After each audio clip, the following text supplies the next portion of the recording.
प्यारे बच्चों, हिंदी कालांश में आज हम पाठ 9 कबीर की साखियाँ पढ़ेंगे।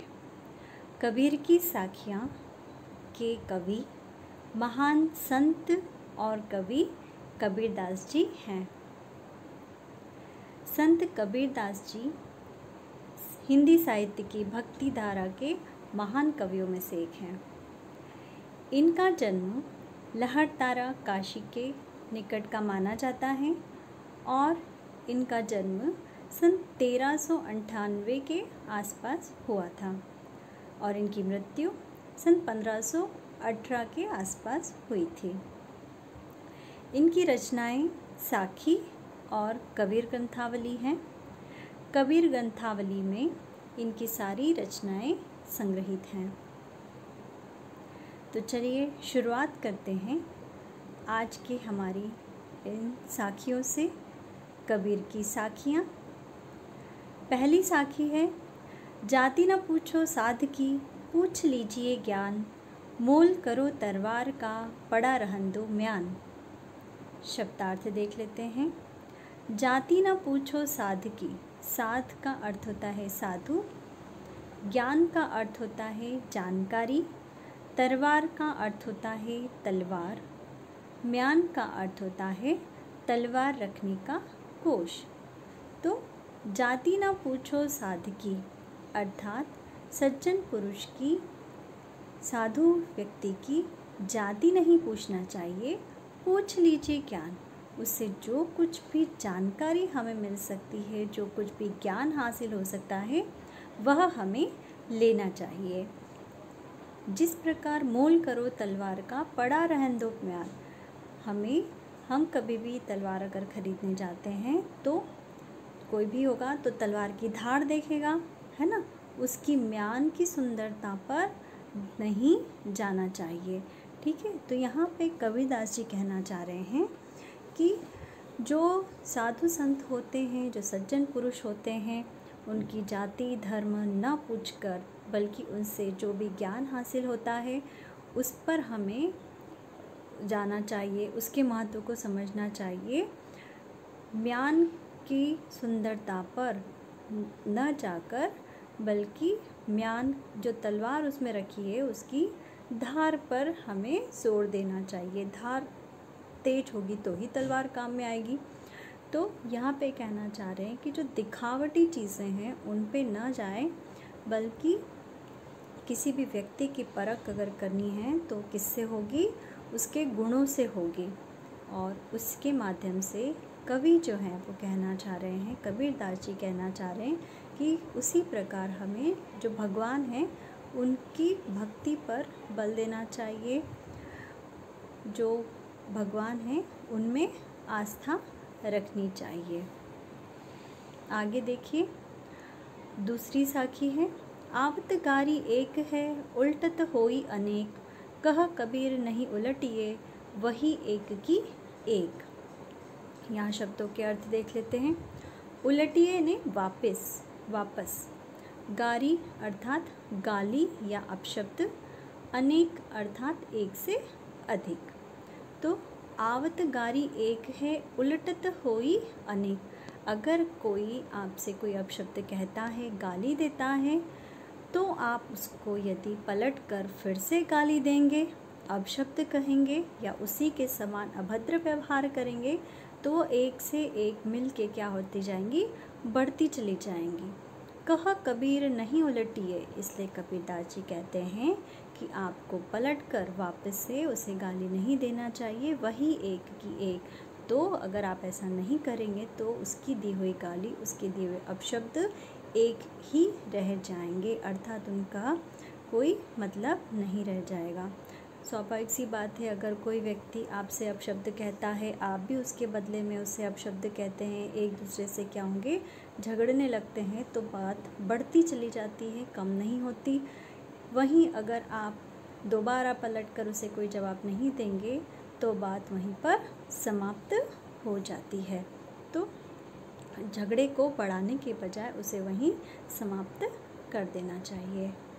आगे देखिए, तीसरी साखी, माला तो कर में फिरे, जिभी फिरे मुख माही, मनुआ तो दहु दिसी फिरे, यह तो सुमिरन नाही। शब्दार्थ देख ले पहले। दिसी अर्थात दिशाएं, मुख अर्थात मुँह, दहु अर्थात 10, सुमिरन यानी स्मरण करना, जिभी यानी जिह्वा, मनुआ अर्थात मन, और कर का मतलब होता है हाथ। तो माला तो कर में फिरे, आपने लोगों को माला जपते देखा होगा। तो माला क्या होती है, जो मन का है वो हाथ में घूमता है। माला तो कर में फिरे, हाथ में आप माला चालते हैं, माला को घुमाते हैं, मन का एक एक छोड़ते जाते हैं। जिभी फिरे मुख माही, और आप अगर भगवान का नाम ले रहे हैं तो वो जीभ आपकी जो है वो मुंह में घूमती रहती है, नाम जपती रहती है। परंतु मनवा तो दहो दिसे फिरे, परंतु जो आपका मन है वो 10 दिशाओं में घूमता है, अर्थात मन चंचल है, वह एक जगह पर स्थिर नहीं है। यह तो सुमिरन नाही, वास्तव में मन में आप स्मरण नहीं करते हैं। यानी जब माला जो है, माला फेरते समय हाथ में क्या होता है, जीभ से भी आप नाम ले रहे हैं, अपने हाथों से मन का भी डालते जा रहे हैं, परंतु वास्तव में जो मन है वह इतना चंचल है कि वह भगवान का स्मरण नहीं करता। मन में और ही कई कई बातें चलती रहती है, मन तो आपका इधर उधर भटकता रहता है। तो भगवान की सच्ची भक्ति किस में है, भगवान का मन से स्मरण करने में है ना। सिर्फ आप हाथ से अगर माला फेरते हैं तो उसको कबीरदास जी ने क्या कहा है, ढोंग बताया है, आडंबर बताया है। तो अगर आप भगवान में वाकई में विश्वास करते हैं, आस्था रखते हैं, तो भगवान का मन से स्मरण करना चाहिए। अगली जो हमारी साखी है वह है, कबीर घास न नींदिए, जो पाऊ तली होए, उड़ी पड़े जब आँखी में, खरी दुहेली होई। शब्दार्थ देख ले।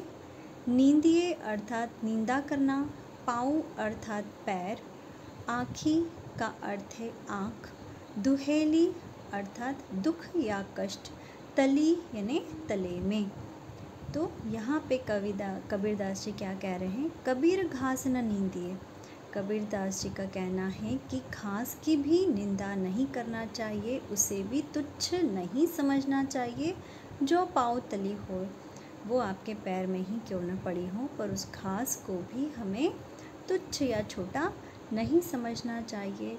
उड़ी पड़े जब आँखी में, जब वह आपकी आँख में, छोटा सा घास का टुकड़ा, छोटा सा तिनका अगर वह आपकी आँख में चले जाता है तो खरी दुहेली होई, तो वह बहुत ही ज़्यादा कष्टदायक होता है, बहुत आपकी आँखों को कष्ट देता है, आपको बहुत पीड़ा देता है।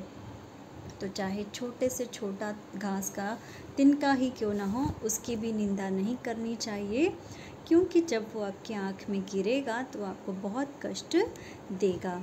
तो किसी की भी यहाँ पर कबीरदास जी ने कहा है कि किसी की भी निंदा नहीं करना चाहिए, किसी को भी तुच्छ या छोटा नहीं समझना चाहिए। कुछ लोग होते हैं ना जो भेदभाव करते हैं लोगों को, जो गरीब लोग होते हैं या जो छोटी जाति के लोग होते हैं, उनको अपने से कम समझते हैं और उनकी निंदा करते हैं, उनका तिरस्कार करते हैं। तो कबीरदास जी ने यहाँ पर बताया गया है कि किसी को भी छोटा नहीं समझना चाहिए, सबका समान रूप से सम्मान करना चाहिए, सबको एक ही दृष्टि से देखना चाहिए, चाहे वो पद में, कद में, किसी में भी छोटा ही क्यों ना हो। तो इस प्रकार जो साखियाँ हैं उनमें कबीरदास जी ने क्या किया है, समाज की जो कुरीतियाँ हैं, समाज में लोगों का जो स्वभाव है, जो व्यवहार है एक दूसरे के प्रति, उसको अपनी साखियों के द्वारा बदलने का प्रयत्न किया, बुराइयों को दूर करने का प्रयत्न किया है। अंतिम साखी देखते हैं। जग में बैरी कोई नहीं, जो मन शीतल होए, या आपा को डारी दे, दया करे सब कोई। शब्दार्थ देख लीजिए। जग का अर्थ होता है संसार, बैरी यानी दुश्मन, शीतल अर्थात शांत, आपा अर्थात अहंकार या घमंड। तो यहाँ पे कबीरदास जी इस साखी में क्या कह रहे हैं, जग में बैरी कोई नहीं, जग में संसार में कोई भी आपका दुश्मन नहीं होगा। जो मन शीतल होए, कब नहीं होगा, जब आपका मन शांत है, आपका स्वभाव शीतल है, दूसरों के लिए अच्छा है। या आपा को डारी दे, या आपा यानी अहंकार, घमंड, अहम, अपने अहंकार का अगर आप त्याग कर दे, डारी दे, त्याग कर दे, दया करे सब कोई और आप सब पर दया करें, तो आपका संसार में कोई भी दुश्मन नहीं होगा, सब आपको अच्छी दृष्टि से देखेंगे। तो जो लोग अहंकारी होते हैं, जो घमंड करते हैं अपने आप पर, चाहे वो पैसे का घमंड हो, चाहे विद्या का घमंड हो, चाहे सुंदरता का घमंड हो, रंग रूप का घमंड हो, है ना, जो लोग अपने आप पर घमंड करते हैं उस पर कोई भी दया नहीं करता, उन्हें कोई भी पसंद नहीं करता। अगर मनुष्य अपने अहंकार का त्याग कर दे तो पूरी दुनिया में, पूरे संसार में उनका कोई भी दुश्मन नहीं होगा, सब उन्हें अच्छी दृष्टि से देखेंगे, सब उन पे दया करेंगे और जो उनका जो मन है वह भी शीतल और शांत होगा। तो यहाँ पर अपनी साखियों के माध्यम से कबीरदास जी ने क्या क्या हमें सिखाया है कि व्यक्ति की पहचान उसकी काबिलियत के अनुसार तय होनी चाहिए। अगर उसमें काबिलियत है तो उसको हमें समझना चाहिए। रंग रूप को देखकर, ऊपरी बाहरी आडंबर और दिखावे को देखकर हमें किसी का मूल्य नहीं आंकना चाहिए। भगवान का स्मरण एकाग्र चित्त होकर करना चाहिए, है ना। सिर्फ हाथ में माला चलाने से या मुंह से भगवान का नाम लेने से कुछ नहीं होगा, भगवान का स्मरण मन से होना चाहिए। किसी को भी तुच्छ नहीं समझना चाहिए, चाहे वह छोटी जाति का हो, चाहे वह कद में छोटा हो, चाहे वह किसी भी प्रकार से हमसे छोटा हो, किसी भी दर्जे में छोटा हो, हमें सबको समान भाव से देखना चाहिए, सबका सम्मान करना चाहिए, सबकी भावनाओं की कद्र करना चाहिए, सबका सम्मान करना चाहिए, मैंने अभी बताया, और अपने अहंकार का त्याग करना चाहिए। कोई भी व्यक्ति अगर घमंड करता है, अहम करता है, तो वह कभी भी दूसरों का प्रेम उसे नहीं मिलता। अब बढ़ते हैं प्रश्न अभ्यास की ओर। तलवार का महत्व होता है, म्यान का नहीं। उक्त उदाहरण से कबीर क्या कहना चाहते हैं, स्पष्ट कीजिए। तो उत्तर होगा, तलवार का महत्व होता है, म्यान का नहीं। इस उदाहरण द्वारा कबीर जी यह बताना चाहते हैं कि असली चीज़ की कद्र की जानी चाहिए, दिखावटी वस्तु का महत्व नहीं होता। इसी प्रकार किसी व्यक्ति की पहचान या किसी चीज़ का मोल उसकी काबिलियत के अनुसार होता है, न कि उसके कुल, जाति और धर्म से। उसी प्रकार ईश्वर का भी वास्तविक ज्ञान जरूरी है। ढोंग, आडंबर तो म्यान के समान निरर्थक हैं। असली ब्रह्म को पहचानो और उसी को स्वीकार करो। अगला प्रश्न देखिए। मनुआ तो दहो दिसी फिरे, यह तो सिमरन नाही, के द्वारा कबीरदास क्या कहना चाहते हैं। उत्तर है, कबीरदास जी इस पंक्ति के द्वारा यह बताना चाहते हैं कि भगवान का स्मरण एकाग्रचित्त होकर करना चाहिए। इस साखी के द्वारा कबीरदास जी ने केवल माला फेर कर ईश्वर की उपासना करने को ढोंग बताया है। प्रश्न 3 है, कबीर घास की निंदा करने से क्यों मना करते हैं, पढ़े हुए दोहे के आधार पर स्पष्ट कीजिए।